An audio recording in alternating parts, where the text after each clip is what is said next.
Yo, yo, yo, welcome back to 1-2 Punch. I am your host, Zorine. You're listening to the best fighting games radio show on the airwaves. Probably the only fighting games show on the airwaves for the radio. So, you know, that's just semantics. For the regulars, welcome back. Welcome back. I hope you all had a wonderful, wonderful week. And to all the new folks tuning in, hello. I hope you enjoy your stay here, sorry. Blah, getting all tongue-tied today. Anyway, regulars, you know the drill. This is 1-2 Punch, the weekly radio show / podcast that focuses on all things fighting games. From the latest news and trailers to upcoming tournaments and what's happening in the pro scene. I, Zorine Te, have got you covered. As usual, you can tweet about the show using the hashtag if you are on Twitter.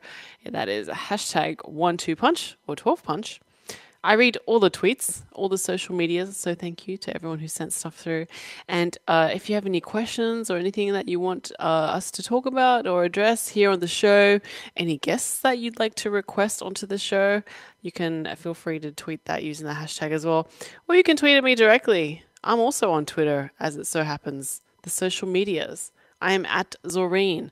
That's at Zorine.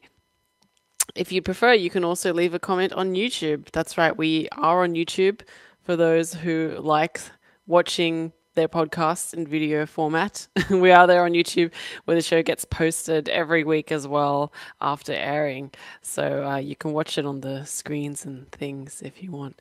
And I also read all the comments there, despite people advising that YouTube comments are not a good thing to read. But anyway, I digress. I like the comments. People are nice in our comments section.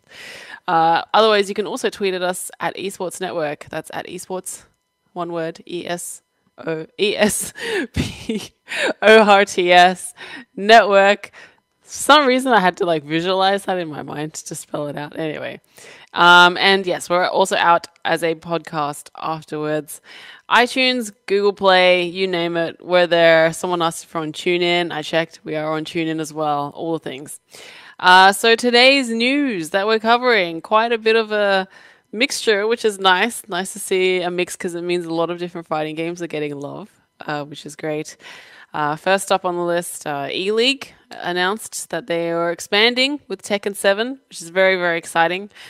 People who know me would know that I come from the Tekken scene and, was a player, did commentary as well back in Australia. So I hold Tekken. Tekken's basically like the game that brought me into the FGC, and I hold it very, very near and dear to my heart. So I'm very happy to see that E-League has expanded with Tekken 7, giving that game some love and doing some cool things with it. We'll talk about that a little bit more later on. Soul Calibur 6 also confirmed more characters coming back to the roster. They're returning characters. One of them is, I guess you could say, the poster character for the game series, I would say. So yeah, that game's shaping up to be looking pretty cool. We've also had more characters confirmed for the upcoming Fighting X layer. If you forgot what that is, and I don't blame you because that name is not a very, descriptive name, and it certainly doesn't throw back to what the series was. But Fighting X Layer is that game that is from the developers of the Street Fighter X series. And because of licensing issues, obviously they can't use the Street Fighter name anymore and have decided to name their game Fighting X Layer. But we've had more characters confirmed for that game as well, which is coming out soon. I think we don't have a confirmed date yet. Correct me if I'm wrong. Street Fighter V's first Monster Hunter World Costume Challenge also started this week. And then we have Injustice 2 winning some awards, which is great, and acknowledging the power of Injustice 2. Way to go, NetherRealm. Congratulations, Warner Brothers.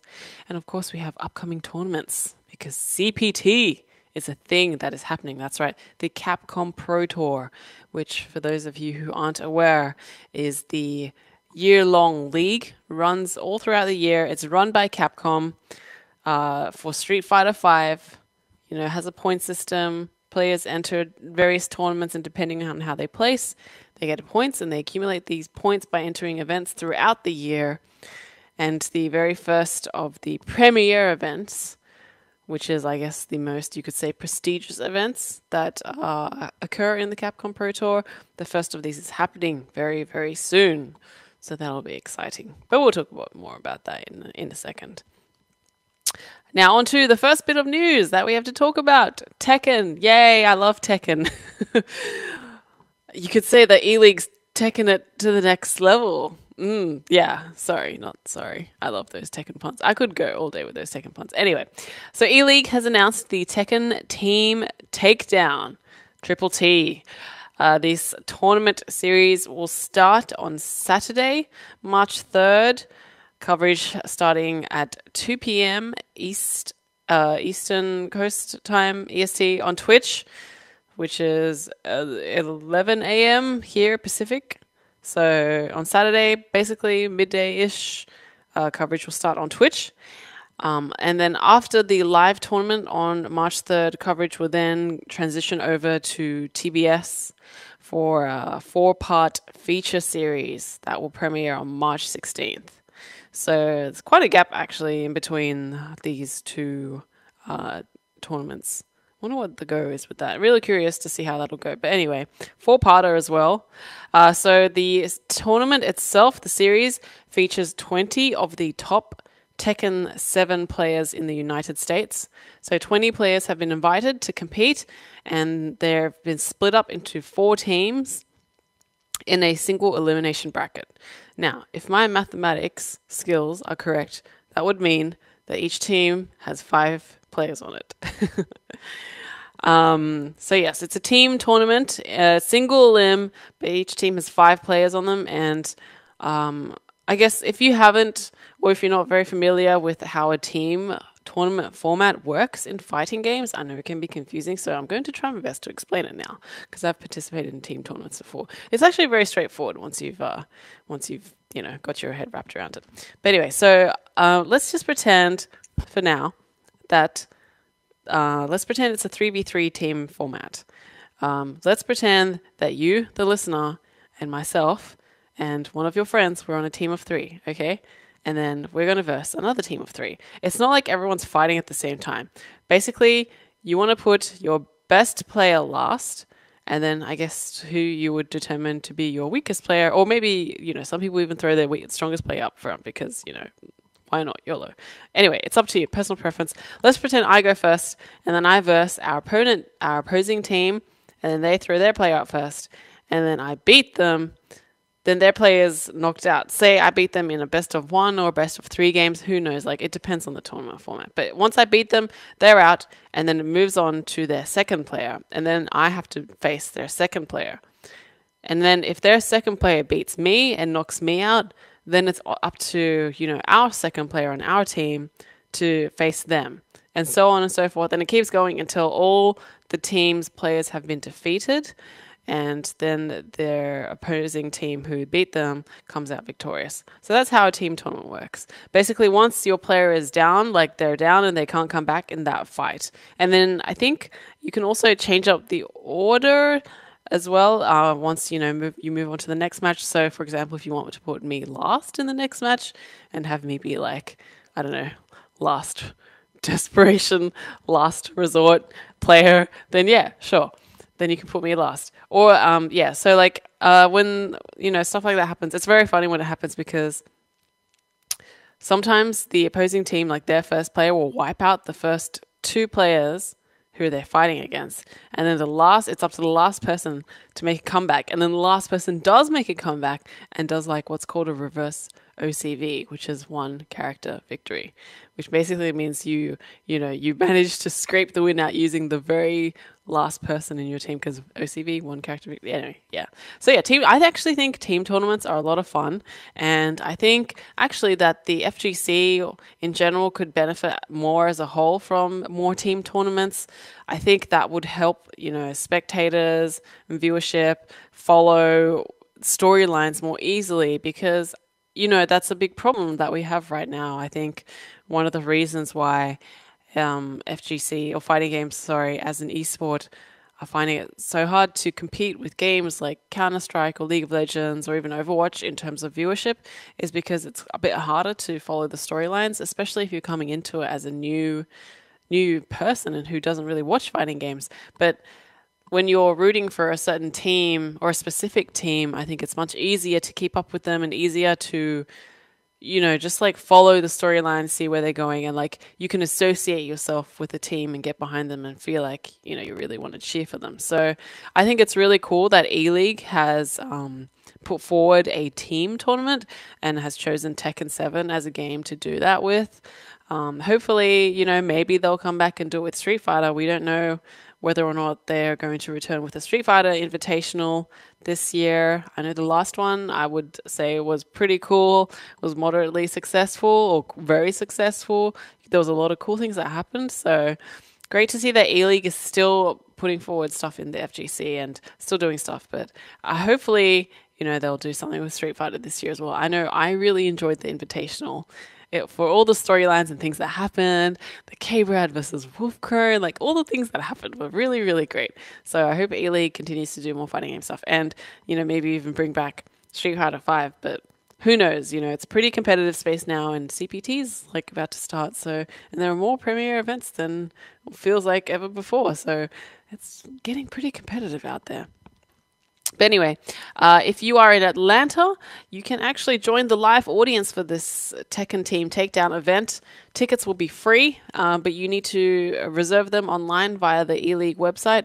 So this event is being hosted at the E-League Arena, which is at Turner Studios in Atlanta. So if you're in the area, like maybe go check it out. I mean, it's a free event. On top of that, the event will also be giving away prizes and doing giveaways with audience members, including cool things like an E-League branded gaming chair, fancy gaming chair. Who doesn't want a fancy gaming chair? I was actually thinking about getting one lately, but can't really justify that spend.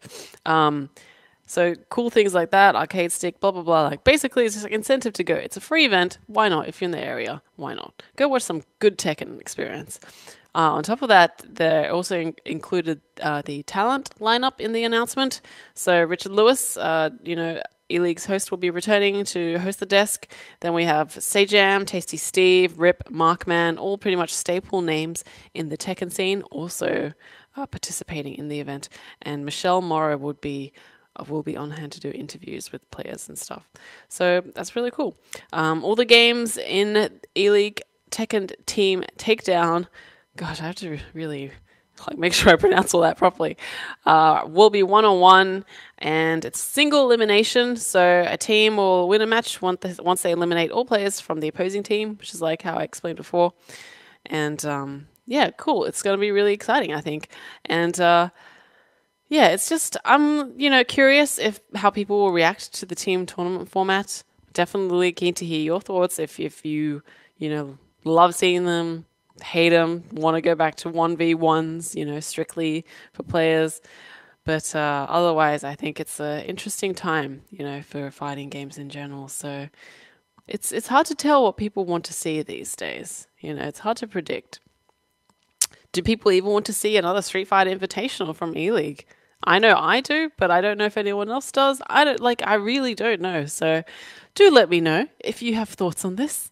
You can tweet at me at Zorine, or you can use the hashtag #OneTwoPunch, or you can leave a comment on our YouTube video and let us know what you think. Really curious to hear all your thoughts.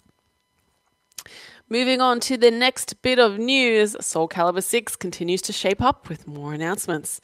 This game feels like it feels so far away, but also kind of close at the same time. It's weird. I don't know.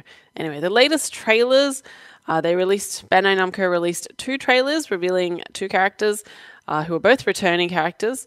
First is, of course, the poster character, or most iconic Soul Calibur character, probably for multiple reasons. Isabella Valentine, aka Ivy. She's shown wielding her Ivy blade, that weapon, which is kind of, iconic for her as well. It can switch forms, goes from like a solid sword to a barbed whip. Ivy with the whip, I think, is a very iconic Soul Calibur image. And her official story blurb for returning to the game is as follows. Ivy's father was driven mad and finally died while researching the history of Soul Edge, with her mother following not long after. Since then, she thirsts for revenge and wants to destroy the cursed sword that took the lives of her parents, using her alchemy skills to craft a weapon tailored to her needs. She combines Western European sword with Eastern European whip techniques, making her attacks graceful and absolutely deadly at the same time. So a bit of trivia, if you're not aware, Ivy's father is actually Cervantes, who was in previous Soul Calibur games, the pirate dude. Don't know if you remember him, kind of big, grey hair, pirate looking, dressed like a pirate.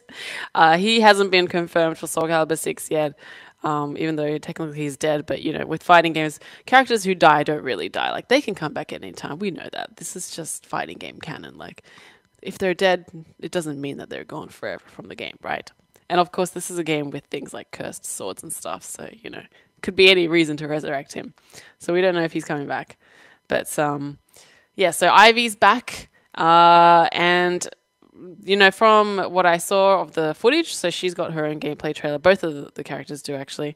You know, her combos, they look kind of mid-range. Haven't, like... You know, I can't say there was enough for me to really break that down, but she looks like Ivy. What can I say?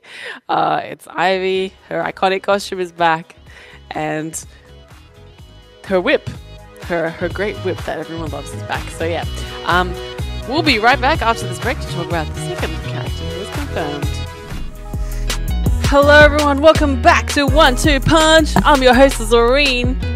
It's glad to have you all here, and we're going to talk about fighting games. We're well into 2018, and it has been a great year so far for fighting games, so I'm really excited to keep talking about them. Right before we left on our break, we talked about Soul Calibur 6. That's right, that fighting game from Bandai Namco. You know, the Soul series. Don't know if you've played. It's been a long time since we've had a Soul Calibur or even Soul Edge game, Soul Blade. Oh gosh, it's just all the Soul games basically. Anyway, so I just talked about, before we left off, talked about Ivy being brought back to Soul Calibur, and honestly, I don't think it would be a Soul Calibur game without her, so no surprises there that she's back, to be honest. But really cool to see her and her updated design and new weapon and such. The other character that Bandai Namco revealed via a gameplay trailer for was Sawmill. God, his name is one that, like, if you've ever had trouble pronouncing his name, don't worry, you are definitely not the only one. But Sawmill is confirmed to be returning in Soul Calibur 6. His official story blurb released by Bandai Namco for his entry into Soul Calibur 6 is as follows. Sawmill was born into a clan called Guardians of the Spirit Sword, charged with protecting the legendary swords Soul Calibur and Soul Edge.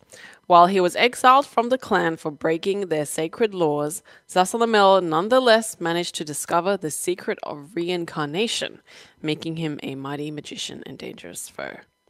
So he knows how to do reincarnation, which of course leads into my previous point that I said before about Cervantes. Even though he is dead, maybe Sawmill will be able to resurrect him, and maybe they become friends in the story. I don't know. I don't know where I'm going with this, but anyway, just goes to show anything can happen in a fighting game storyline. Am I right? Sawmill still wields his scythe, and based on the gameplay trailer that I watched, he has quite a few flashy moves. And they're very purple, like, there's like a lot of very like fancy, shiny, purpley effects coming out of all his moves when he like swings his weapon about and stuff. It's seriously flashy and pretty. So check it out if you can. Anyway, he's also been shown to manipulate time with some of his moves. So like, it was like I can't remember who was fighting against in the trailer, but like he did something where he froze time, slashed at the person, and then he clicked his fingers, like, what a cool dude, and then the time kept going and the guy got owned. Yeah, it's pretty cool. It has like an interesting, you know, array of powers, I guess you could say, and move properties. So that's Sawmill. He kind of like looks like Tyrael from Diablo. It's very strange. Also, his voice actor, in the trailer for the English trailer, I don't know if I was a fan of it, to be honest. He sounds like one of the characters from Skyrim. I don't know if I'm being crazy, but seriously, like I played a lot of Skyrim and I recognized the voice and it sounded like one of the NPCs in like Skyrim, as in the Elder Scrolls RPG Skyrim. So yeah, don't know how I feel about it. But his design is cool. Like he looks badass. He wields a scythe. You know, he's definitely looking like, you know, one of the guardians of the Spirit Sword. So that's it. We have Sawmill and Ivy coming back to Soul Calibur 6. More and more info coming out on that game as the release date nears. In related news for fighting games, Fighting X Layer, which is that game developed by the studio who brought us the Street Fighter EX series.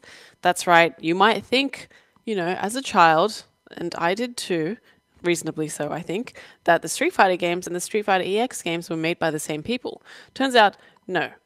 Actually, it's made by Arika, who, you know, have the license to their specific EX characters, like Skullomania, Darun, you know, and Dr. Dark and all that, all those, you know, characters. So they have their exclusive license, and they, because of licensing issues, they can't put the name Street Fighter in the name of their game. So that's why they're called Fighting X Layer now. Fighting EX Layer. Anyway, Fighting X Layer revealed more characters. Blair and Jack were revealed, as well as Shadow Geist. Notably, Blair's trailer has the Sakura's original theme from Street Fighter X, EX. So yeah, that's pretty cool. And then the last two characters, they teased in like a picture. So like they had their silhouettes like shadows. So the internet, knowing the internet, has probably figured out who those characters are by now. But still really cool, and you know, interesting that a game that started off as an April Fool's joke, I want to say, now has like, you know, its own trailers and showing gameplay footage of all these different things. So it's really cool, and it actually looks really, really pretty. Like Street Fighter EX looks sorry, did I say Street Fighter EX? Wow, what a slip. I meant Fighting X Layer. Has some amazing graphics. So I'm really looking forward to seeing more of that game and seeing what people do with it as well. Mechanics should be interesting. In other news, Street Fighter 5's crossover with Monster Hunter. Their crossover promotion started this week. So the first challenge launched yesterday. If you were listening to this live, it launched yesterday. If you're not listening to this live and you're watching this or listening to this later on, it launched on February 27th, so the Tuesday of this week. And the first challenge is one piece of Ibuki's armor. So you need to complete these challenges and unlock the costumes bit by bit. So the three costumes that will be available will be Ibuki's, Armika's, and Ken's. And they're all themed in Monster Hunter, like in the world of Monster Hunter. So kind of, I don't even know how to describe Monster Hunter's like theme. I guess it's just like, it just looks like armor and fur, you know, kind of like how hunters wear armor and fur. Capcom also says that you can earn extra rewards for taking on any challenge that you've already cleared, but they didn't really disclose what these rewards will be, sorry. And you still need to pay 2,500 fight money each time you attempt these challenges. So, yeah, so that's happening soon. And I'm going to read out also the extra battle mode schedule. So Ibuki's Kyrian armor started on February 27th, yesterday, and it runs until March 8th. So you have a little bit of time. I'm going to quickly check how much time that is exactly. So over a week, 10 days. Yeah, I'd say just over a week.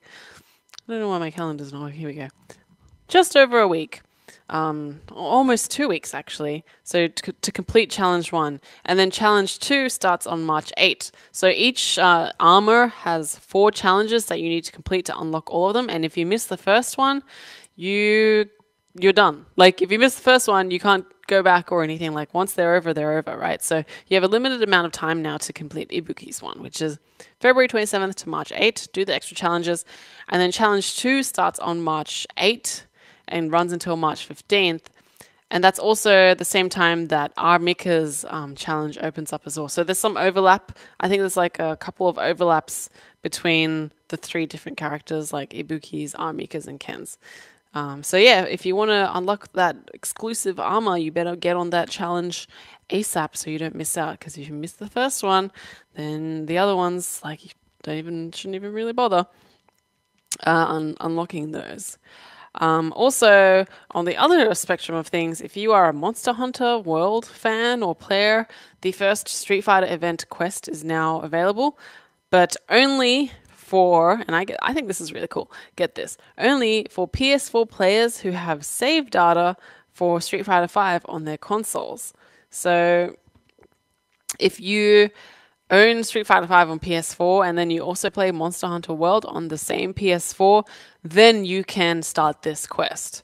But if you don't, if you play Street Fighter on like PC or something else, like, sorry, you can't really start the quest yet. You need to have that save data in your PS4. So if you complete this quest in Monster Hunter World, it will reward you with materials to create a Ryu costume for your hunter. So your character. And then a second Street Fighter event quest will follow on later and give players a chance to craft a set of Sakura gear. But if you don't have save data, don't worry. Both of these quests will eventually open to all PS4 and Xbox One players. So fear not, your time is coming. Next bit of news. Bandai Namco has released their Dragon Ball FighterZ February patch notes. So there's a lot of changes coming to the game that we're going to get soon, which is really cool. The first set of patch notes, note that this isn't really like a character balance patch. It's not going to change any of that, but it's more like a game mechanics and game modes and things like that, and fixes. So not really like a balance patch, but more a patch that focuses on correcting bugs and stuff. We have 2 more updates that are coming as well. This is just like one of several series of updates that we have coming up. Most importantly, this patch adds a number of cool new things that we can look forward to, such as Party Match, finally. So there is now a Party Match feature in Dragon Ball FighterZ, which allows automatic matchup with 5 other players to play a party match. I imagine that'll be helpful. I know a lot of people were kind of complaining or speaking negatively about Dragon Ball FighterZ matchmaking system. I know the lobby system has limitations as well, which frustrates some people. And then we have, oh my gosh, my computer is dying. Then we have more changes as well. We have the replay function, replay channel, which expands upon the replay channel functions. So you can add there's a new followed player channel added. You can search channels now, but previous replay data will be deleted. So to get around that, if you want to save your old replays, I would suggest if you're on PS4, you can watch them and then record them using the PlayStation share button. That way you save the match directly to your hard drive in video format and you won't lose it this way. Or if you're playing on PC, you can record it using whatever software you prefer, OBS, Shadowplay, XSplit, whichever you want. But I don't know about Xbox One. Sorry, I'm not really familiar with Xbox One. Also, for the ranked match and casual matches, there is now they added a controller vibration to indicate when your match is up or like when you've matched with an opponent. So, that's one way of alerting you when that's happening. And then we have arcade mode has finally got a return to character selection option. After completing a course, you also have the return to course selection option. So finally, there's a way to go back to character selection. That would be nice. I think this is to me, it's kind of funny seeing these notes because it's isn't this just basic stuff? Arc system works. What are you doing? Anyway. Training mode fixed a bug that shows the Dragon Ball's collection animation while options were set on do not display. So just a little fix there. And training mode also got a bug fix that made the assist gauge recover when the player blocks continuously. And other minor bug fixes included fixing the battle tutorial.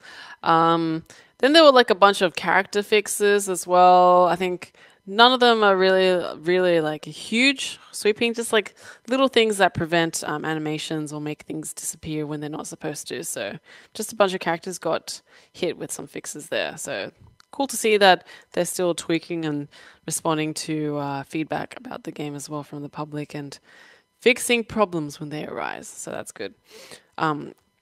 Other features as well include fixing bugs for support characters and Shenron and Dragon Rush and such. So yeah, Dragon Ball FighterZ still going strong despite the drop-off that people have talked about in the player base, which I think is very interesting. But you know, I'm real curious to see what the viewership will be like for Dragon Ball FighterZ when that game, you know, is out. I think the biggest one will be Evo US.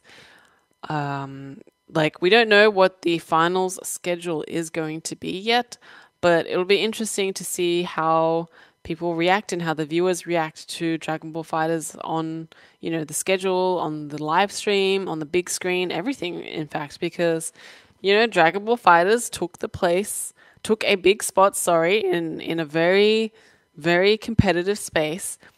Some people would have liked to see certain other games in that space, but the fact that Dragon Ball FighterZ got it instead was a big deal for such a new game as well.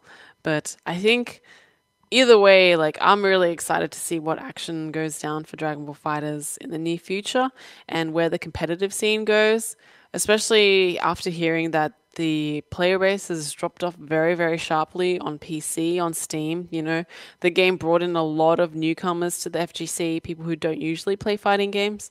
So either way, I think, yeah, I'm just like really curious. I really hope it doesn't die. Don't get me wrong. Like, I never want to see a games community go out with a fizzle. It's always sad when that happens. But I think, yeah, like Dragon Ball FighterZ, hopefully the upcoming DLC that we talked about last week. We have, of course, Broly, the crazy, strong Super Saiyan, and Goku's father, Bardock, coming in as DLC soon. And hopefully that revives some interest, I think, in the game. Fingers crossed it does. I know Broly's like super sick. He's like the most badass villain in Dragon Ball Z. I almost said, like, for some reason, I said Dragon Balls, like, with the Z at the end, as if, like, I was saying it like Dragon Ball FighterZ with the Z on the end. Like, what's happening? Anyway, yeah. So that's super exciting. Yeah, Dragon Ball FighterZ. That should be interesting. And that game's still going to get several other patches. As you heard, like, there's like a roadmap of patches to come as well. And I imagine one of them is going to be balance tweaks to the roster. And hopefully that'll even out the tier list and change up character usage. But we will return for more news on the fighting game front right after this break. Hello everyone, this is 1-2 Punch. I am your host, Zorine. Don't forget, if you like this show, you can tweet at us with the hashtag, it's hashtag 1-2punch, the numbers 12punch. Or you can also follow me on Twitter. I'm at Zorine, that's at Zorine. I check Twitter pretty much every day. It's a bad addiction. Social media is evil. But if you're on social media, you should definitely tweet about us on Twitter, yeah. Or you can follow us as well, Esports Network. That's at Esports Network, all one word, no spaces, no underscores, no capitals needed. All the things. Don't forget, you can also sub to us on YouTube. We're youtube.com/esports network, where you can watch the video version of this very same show. And if you're watching right now, hi everyone. Thanks for checking us out on YouTube. But anyway, I digress. Back to the news before we left on this break. So just talked about Dragon Ball FighterZ. Also wanted to point out another bit of news as well. So Injustice 2 won the DICE Award for Fighting Game of the Year. So the 21st DICE Awards were hosted in February last week in Vegas by the Academy of Interactive Arts and Sciences. And the DICE Awards, DICE, that's DICE, which stands for Design, Innovate, Communicate, and Entertain. The DICE Awards were part of the DICE Summit. So it's like a summit where a lot of different, people in technology and entertainment and such gather, and that also extends to the games industry. So one of the categories for the DICE Awards was Fighting Game of the Year, and it is that award was given to a game that was deemed as the best fighting game to be released in 2017 by the Academy. And the nominees for that award were ARMS, Injustice 2, Marvel vs. Capcom Infinite, Nidhogg 2, and Tekken 7. And the winner between all those nominees was Injustice 2, who also got a nomination for sound design, but didn't win. That went to Super Mario Odyssey. Can I just say, and this isn't the fangirl part of me coming out, but I swear, like, Tekken 7 should have won that award. What is going on here? Honestly, I wonder what the judging panel was using to decide, what were the factors that they considered, what were the parameters that each game had to meet. Also, the list of nominees is quite an interesting one of itself, right? MVCI, critically panned, didn't sell very well. By all means, MVCI, Marvel vs. Capcom Infinite, why is it on this list of nominees?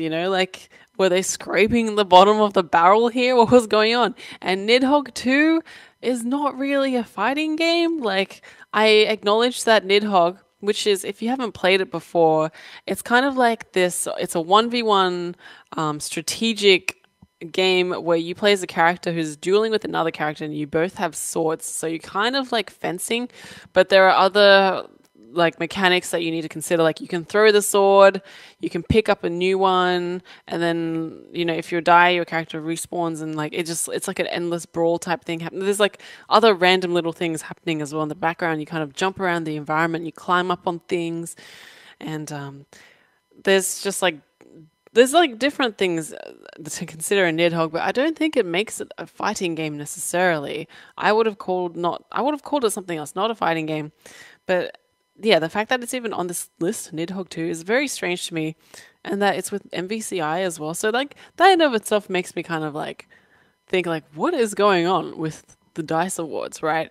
And then Tekken 7, which, got a great reception and was critically applauded, sold very well. For that to lose out to Injustice 2, I mean, I'm not saying Injustice 2 doesn't deserve the award. Injustice 2, fantastic game.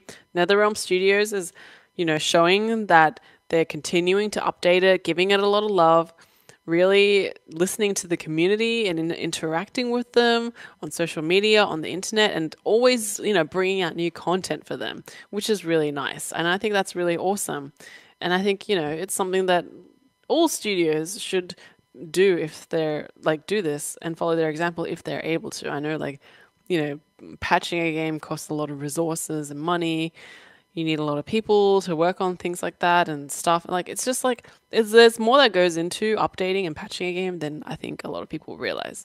A lot of gamers realize. We kind of take it for granted that we wake up and one day there's 100 megabyte file that we need to download onto our PS4 or PC and updates our game and fixes a bunch of things. And it feels so easy on our end, but on the other side of things, it's well, a lot of work went into that and a lot of money and time had to go into that to be able to change these things and fix things. So, but anyway, it's cool that NetherRealm Studios continues to show Injustice 2 a lot of love, but I still believe strongly that Tekken 7 should have won that award. That is my rant over. So, Fighting Game of the Year award. Congratulations, anyway, Injustice 2. Congratulations to NetherRealm and Warner Brothers. That's my rant over. Next up, we have upcoming events. The Capcom Pro Tour is almost among us. That's right. The Street Fighter V year-long league. Well, almost year-long. We're kind of, end of February now. You could say most of the year, I guess. A league that runs throughout most of the year, that is backed by Capcom themselves officially, culminates with the Capcom Cup at the end of the year, where the top 32 players in the world band together to compete in a tournament to fight for a prize money that's $250,000, $250,000 easily. and also the title of like best Street Fighter player in the world. So big deal, big deal. But Capcom Pro Tour, the very first few events are coming up. First up, we have a Final Round 2018 that takes place in Atlanta, Georgia, from March 16th to March 18th. So just over 2 weeks from now, we have that happening. And it will be returning to its venue at the Georgia International Convention Center. Now, if you want to play in this tournament, you do have to pre-register online. There will be no door registration for official tournament games. And I think they're stressing that a lot because it's in all caps and it feels like I'm being yelled at. But yes, there's no at-door registration for this tournament. So if you want to enter Final Round, make sure that you register on smash.gg, and get your badge there. Not get your badge physically, but put your name down for a badge there. This is going to be the first premier event, which means that whoever wins the Street Fighter V tournament will net themselves 700 points for the Capcom Pro Tour. So we talked about this a little bit last week, when James Chen guested on the show as well. But basically, premier events are the highest, valued events in the Capcom Pro Tour. So Capcom has gone ahead and chosen certain tournaments throughout the year and deemed them as premier events because, according to them, there's a lot of factors they consider, but for the most part, premier events are the ones that are deemed to be more challenging. They're more prestigious to win. There's a bigger player pool that players need to fight through to get to the higher rankings or placements in those tournaments. So that's what premier events are. So if first place at a premier tournament, will get 700 points. And then second place will get 270 points. So that's a massive drop. That's actually less than half. Wow. I think that's actually very, very punishing. For first place to get 700 points and then second place to get 270, that is brutal. And then third place gets 200, so not as big of a drop. And then from then on, I think the drops are a little bit more reasonable. But the gap between first and second is huge. That's crazy. Fourth is 160, fifth, so on and so forth, up until 33rd. So if you place 33rd, you get 1 point. And then above that, it's 25th and up gets 10 points. So yeah, it's going to be a big deal. Real curious to see who shows up. It is the first CPT event of the year. And as a player, people probably want to maximize the amount of points that they get at the beginning of the year, just so that they have to stress less about fighting out for last minute points, throughout later in the year, right? That's the strategy, I think. Otherwise, you just setting yourself up for a lot of pressure. So yeah, that'll be a premier event. And then, so that's a Final Round in Atlanta, Georgia, at the Georgia International Convention Center. Should be a lot of Street Fighter action happening there. Then we have the NorCal Regionals, which are happening at the end of March 30th to April 1st. And that's taking place in Sacramento, California. That's right, we get 2 events in the US of A for the CPT, I just realized. Which is another point that we've talked about this last week with James Chen, but I'm looking at the schedule now, seeing if there's any other events coming up that are not in the USA that are deemed as premier. Okay, so after that we have Combo Breaker, which is in the US. Oh no, we got Stunfest, which is taking place in May, and that's in France. There you go, something for the Europeans. But for the most part, it's a lot of NA events. Anyways, back to the point. I'll go back to that in a second. But first, NorCal Regionals, NCR, also a premier event. And they've got, in addition to the Street Fighter V tournament, they'll also have a Marvel vs. Capcom Infinite tournament. So shout outs to the MVCI players out there. Your game's not dead, don't worry. Dragon Ball FighterZ will be there as well. Tekken 7, King of Fighters 14, and Guilty Gear XRD Rev 2, or third, will also be there. So those are the main games. That's 6 main games at NCR. So if you want to attend that, that's in Sacramento, California. Make sure you get your registrations in early. And then there'll be a bunch of exhibition matches as well, and some community choice tournaments. But in addition to that, NCR's cool because they'll have like an after-hours gaming room that'll be running from the Friday to the Saturday night. If you want to go there for casuals and play all night long, they're running their gaming room from midnight until 4 a.m. in the morning. So that after-hours gaming room will serve all the people who want to play more competitive or casual matches well. So that's all, all happening for NCR 2018, and you can register at the website. That's norcalregionals.com. Makes sense because it's taking place in Northern California. So yeah, that's all happening soon, and the schedule's going to be released soon as well. I think this tournament, it will definitely be streamed on Twitch. So yeah, so that's what's coming up next for the CPT Tour season. Really interesting to look at the schedule now, actually, and really it hits home how many events are in North America. I know I discussed this with James Chen, who was out on our show last week. If you didn't catch that, you can check it out on iTunes, Google Play, YouTube, all the jazz. Episode 7, we had James Chen come on to talk about the CPT. But basically, it's like all NA events up until May, which then goes to France. Now, trying to see when the next event in Asia will happen. So we have also CEO, which takes place in June in Orlando, Florida, and then, of course, Evo in August. But I don't think... Yeah, it looks like the first Asia event will be in Taipei, Taiwan, which is in June 16 at the Taiwan Fighter Major, which is crazy, all the way in June for the first Asia. And of course, Latin America and such also didn't really get much love. So on that note, though, I did reach out to Capcom for comment.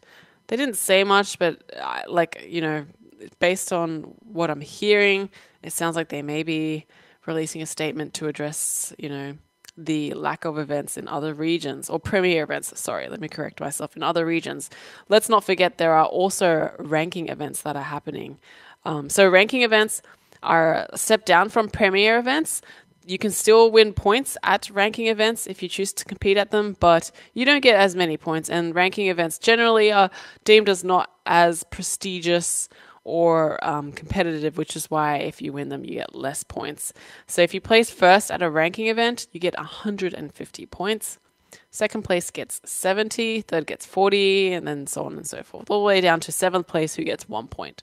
So for ranking events that are coming up, actually, let's take a look. What's in March? So in March, there's Tiger Uppercut, which is happening in Thailand. That's March 24th to 25th. And outside of that, that's pretty much it for March events that are ranking events. So that's it's rough on these streets outside of NA, apparently. Sorry, everyone. But I wonder what Capcom's reasoning is for all that. I also want to give them the benefit of the doubt to play devil's advocate. When I look at these situations, I try to look at both sides of the argument, right? It could be that they weren't able to work with a lot of tournaments or tournament organizers, or there was communication difficulties or problems that were unforeseen and they weren't able to get these events to become premier events in time or something for their announcement, right? And there's only so much time they have to work with. Time is ticking. We're almost into the first quarter of the year is almost done. We're 2/3 into the first quarter of the year. How about that? Fractions. But anyway, enough from me. That's really exciting though. CPT is coming up and kicking off for 2018. Man, that's crazy. 32 of the best Street Fighter players from around the world playing once again. Anyways, thank you so much for listening, everyone. I am your host, Zorine. This is 1-2 Punch. I hope to see you all next week. Bye.